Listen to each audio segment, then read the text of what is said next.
No verão sufocante de 1945, enquanto bombardeiros americanos sistematicamente reduziam as cidades japonesas a cinzas e escombros, existia uma lista de alvos que determinaria o destino de milhões. No topo dessa lista estava Kyoto, a antiga capital do Japão, uma cidade de templos e santuários e mais de 1 milhão de almas.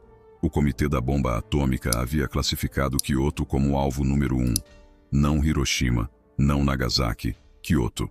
E se não fosse pela teimosia de um homem em recusar-se a assinar sua destruição, o curso da história teria sido dramaticamente diferente. O Projeto Manhattan consumiu 3 anos, 2 bilhões de dólares e os esforços de mais de 130 mil pessoas. Na primavera de 1945, a arma estava quase pronta, mas a questão de onde usá-la permanecia ferozmente debatida. Um comitê de alvos foi formado por cientistas, oficiais militares e planejadores estratégicos. Sua tarefa era clínica e arrepiante: identificar cidades japonesas que demonstrariam o poder devastador da bomba enquanto maximizavam o impacto psicológico no inimigo. Os critérios eram específicos. O alvo precisava ter mais de 4,8 km de diâmetro, importante o suficiente para garantir o uso de tal arma, e idealmente relativamente intocado por bombardeio convencional, para que os efeitos da bomba atômica pudessem ser devidamente avaliados. Bombardeio limpo, como eles chamavam. Eles queriam uma tela limpa para pintar seu apocalipse. O comitê se reuniu em Los Alamos em 10 e 11 de maio de 1945. Eles compilaram uma lista de alvos potenciais e começaram a classificá-los. Kyoto emergiu como a primeira escolha de consenso quase imediatamente. O raciocínio foi brutalmente prático. Com uma população de mais de 1 milhão, foi uma das maiores cidades do Japão. Mais importante, era um grande centro industrial de fabricação de aeronaves, peças, eletrônicos e máquinas-ferramentas. A cidade havia sido amplamente poupada da campanha de bombardeio convencional, o que significava que sua destruição seria inequívoca e totalmente atribuível a esta nova arma. Mas havia outro fator que tornou Kyoto particularmente atraente para os planejadores militares: seu significado intelectual e cultural. O comitê acreditava que destruir uma cidade tão importante historicamente desferaria um golpe psicológico tão severo que a vontade do Japão de lutar se despedaçaria completamente. O secretário de guerra, Henry Stimson, recebeu as recomendações de alvos no final de maio. Ele tinha 77 anos, era veterano de ambas as guerras mundiais e um dos homens mais poderosos em Washington. Ele havia servido sob 5 presidentes. Ele não era um homem conhecido por sentimentalismo ou hesitação quando se tratava de necessidade militar. Ele havia supervisionado a campanha de bombardeio estratégico contra a Alemanha e aprovado o bombardeio incendiário de Tóquio, que matou mais pessoas em uma única noite do que qualquer uma das bombas atômicas mataria. No entanto, quando viu Kyoto no topo da lista, algo o fez pausar. Stimson havia visitado Kyoto décadas antes, nos anos 1920, durante seu tempo como governador-geral das Filipinas. Ele e sua esposa Mabel passaram vários dias lá, vagando pelos templos antigos, caminhando pelo caminho dos filósofos, experimentando a beleza serena dos jardins. A cidade havia deixado uma impressão indelével nele, mas sua objeção a ter Kyoto como alvo ia além da nostalgia pessoal. Stimson entendia algo que muitos dos planejadores militares mais jovens não entendiam. O mundo pós-guerra exigiria um relacionamento com o Japão, e aniquilar seu coração cultural criaria uma ferida que poderia nunca cicatrizar. Ele se preocupava com o que chamou de amargura que seria causada por tal ato destrutivo. Em 30 de maio, Stimson se reuniu com o general Leslie Groves, o diretor militar do Projeto Manhattan. Groves era um homem implacável. Alguém que havia construído o Pentágono em 16 meses e que abordava cada problema com força avassaladora. Ele não estava interessado nas preocupações de Stimson sobre Kyoto. De um ponto de vista militar, era o alvo perfeito. Groves argumentou vigorosamente para manter Kyoto na lista. Stimson arriscou. Isso não era uma sugestão. Era uma ordem. Mas Groves não desistiu. Ele estava convencido de que Stimson estava tomando uma decisão emocional que minava a necessidade militar. Durante as semanas seguintes, Groves repetidamente trouxe Kyoto de volta à consideração através de vários canais. Ele a reinseria em listas de alvos, incluía em documentos de planejamento e a apresentava como a escolha ideal em briefings. Cada vez, Stimson descobria e a removia novamente. Essa queda de braço burocrática aconteceu pelo menos 3 vezes, possivelmente mais. Groves mais tarde admitiu que lutou tanto quanto pôde para manter Kyoto como alvo. As apostas aumentaram quando o assunto chegou ao presidente Truman. Em 1º de junho, Stimson se reuniu com Truman e explicou sua posição sobre Kyoto.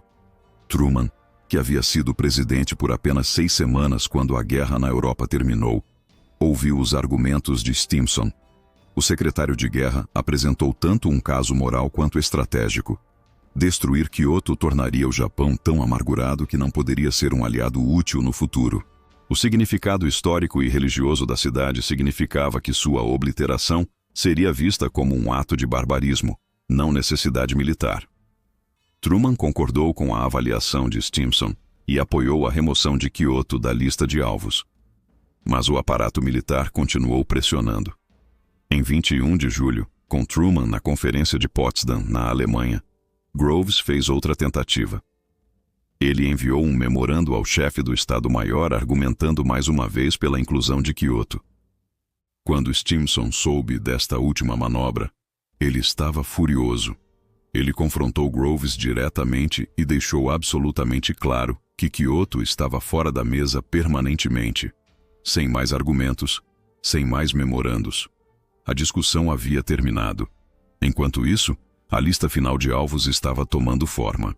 Hiroshima emergiu como a alternativa primária. Era um alvo militar significativo, sede do quartel-general do 2º Exército e um porto de embarque para tropas. A cidade ficava em um delta de rio plano, que os cientistas previram que amplificaria o poder destrutivo da bomba. Nagasaki foi adicionada como outra opção, embora na verdade não estivesse na lista original do comitê. O terreno montanhoso ao redor de Nagasaki teoricamente conteria e limitaria o dano, tornando-a menos ideal do ponto de vista de demonstração, mas era um importante centro de construção naval e hub industrial. Em 25 de julho, a ordem formal foi emitida para o 509 no grupo composto. Eles foram autorizados a lançar bombas atômicas em Hiroshima, Kokura, Niigata ou Nagasaki, assim que o tempo permitisse após 3 de agosto. Kyoto estava conspicuamente ausente. Stimson havia vencido. A primeira bomba, uma arma de urânio apelidada de Little Boy, foi carregada no Enola Gay em 5 de agosto. Na manhã seguinte, às 8h15, hora local, a bomba detonou a 580 metros acima de Hiroshima. A cidade deixou de existir como um centro urbano funcional em segundos. Entre 70 e 80 mil pessoas morreram instantaneamente. Dezenas de milhares mais morreriam de queimaduras, doença de radiação e ferimentos nas semanas e meses seguintes. Quando o Japão não se rendeu imediatamente, uma segunda bomba foi preparada. O alvo primário para a segunda missão era Kokura, mas a cobertura de nuvens obscureceu a cidade. Após 3 passagens, o bombardeiro Boxcar desviou para seu alvo secundário, Nagasaki. Em 9 de agosto, a bomba de plutônio Fat Man explodiu sobre o vale de Urakami. Outras 40 mil pessoas morreram imediatamente. O Japão se rendeu em 15 de agosto, 6 dias após Nagasaki. A guerra havia terminado e Kyoto ainda estava de pé, seus templos intactos, seu povo vivo, sua cultura antiga preservada. Mas e se Stimson não tivesse intervindo? E se Groves tivesse conseguido o que queria e a primeira bomba atômica tivesse sido lançada em Kyoto? O número de mortos teria sido significativamente maior. A população de Kyoto era mais de 50% maior que a de Hiroshima. O layout da cidade, uma bacia plana cercada por montanhas, teria aprisionado a radiação térmica e os efeitos da explosão semelhantes a Hiroshima, possivelmente piores. Estimativas conservadoras sugerem 150 mil mortes imediatas, com baixas totais potencialmente excedendo 250 mil. A perda cultural teria sido incalculável. O Kinkakuji, O pavilhão dourado, que é uma das estruturas mais icônicas do Japão, teria sido vaporizado. Os milhares de templos e santuários, alguns datando de mais de 1000 anos, teriam sido reduzidos a poeira radioativa. A Vila Imperial, os distritos de geishas de Gion, os jardins que haviam sido cultivados por séculos, tudo teria desaparecido em um instante. Mas as ramificações psicológicas e políticas teriam sido ainda mais profundas. A previsão de Stimson sobre a amargura teria sido provada devastadoramente correta. A destruição de Kyoto não teria sido vista como uma necessidade militar, mas como genocídio cultural. Cada cidadão japonês, independentemente de sua opinião sobre o governo militarista, teria visto isso como uma profanação imperdoável. Os elementos moderados na sociedade japonesa que já estavam buscando uma maneira de terminar a guerra poderiam ter sido abafados por chamados por resistência contínua a qualquer custo. A ocupação pós-guerra, já repleta de dificuldades, poderia ter se tornado impossível. A transformação do Japão em uma democracia estável e aliado americano na Ásia poderia nunca ter ocorrido. Além disso, a reação internacional teria sido severa. Os aliados da América, mesmo na vitória, teriam questionado a moralidade de destruir uma cidade com tamanha significância cultural. A União Soviética, já se posicionando como poder rival, teria usado a destruição de Kyoto como evidência de propaganda da barbárie americana. A superioridade moral que a América alegava ocupar na guerra contra o fascismo teria sido severamente comprometida. A narrativa emergente da Guerra Fria, com a América como defensora da civilização contra o totalitarismo, teria sido muito mais difícil de sustentar se a América tivesse deliberadamente aniquilado um dos maiores tesouros culturais da Ásia. Stimson refletiu sobre essa decisão em seus últimos anos. Em suas memórias, ele escreveu sobre a responsabilidade que sentiu em relação ao uso da bomba atômica e seu alívio de que Kyoto havia sido poupada. Ele acreditava que preservar Kyoto havia sido essencial para construir um relacionamento pacífico com o Japão pós-guerra. O General Groves, em contraste, permaneceu convencido até sua morte de que Kyoto deveria ter sido o alvo primário e que a intervenção de Stimson havia sido um erro baseado em sentimento em vez de estratégia militar sólida. O povo de Kyoto aprendeu apenas gradualmente o quão perto chegaram da aniquilação. No rescaldo imediato da guerra, a lista de alvos permaneceu classificada. Não foi até anos depois que a história completa surgiu de como sua cidade estava no topo da lista e como a determinação de um homem os havia salvado.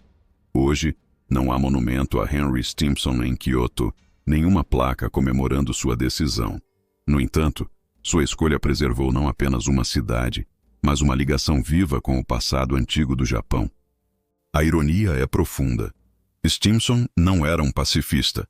Ele não era contra o uso das bombas atômicas. Ele aprovou os ataques a Hiroshima e Nagasaki sem hesitação aparente. Ele havia supervisionado as mortes de centenas de milhares através de campanhas de bombardeio convencionais. Mas algo sobre Kyoto cruzou uma linha para ele. Uma linha entre necessidade militar e destruição gratuita. Entre vencer uma guerra e criar inimizade perpétua. Em um conflito que havia visto atrocidades em todas as frentes, no qual civis haviam sido deliberadamente alvejados por todos os lados, um homem traçou uma linha e se recusou a cruzá-la. A história da bomba atômica que quase caiu em Kyoto é, em última análise, uma história sobre o poder do julgamento moral individual. Mesmo na maquinaria da guerra total, ela demonstra que mesmo no conflito mais destrutivo da história humana, mesmo quando 2 bilhões de dólares e 3 anos de trabalho haviam produzido uma arma de poder sem precedentes, mesmo quando a lógica militar apontava inexoravelmente para uma conclusão, uma única pessoa com autoridade e convicção suficientes poderia mudar o curso da história. Henry Stimson salvou Kyoto não através de qualquer ação grandiosa, não por meio de qualquer grande discurso ou posição pública, mas através de silenciosa, teimosa e repetida recusa em permitir sua destruição. E ao fazê-lo, ele pode ter salvado não apenas uma cidade, mas a possibilidade de reconciliação entre ex-inimigos. Se você chegou até aqui, está preparado para descobrir mais histórias fascinantes que moldaram nosso mundo? Não deixe de se inscrever e deixar seu comentário de onde nos assiste. Temos outro vídeo especialmente escolhido esperando por você, que vai complementar perfeitamente essa jornada histórica. Não deixe essa chance escapar. Clique agora no vídeo que aparece na sua tela e continue explorando os momentos decisivos que transformaram a história.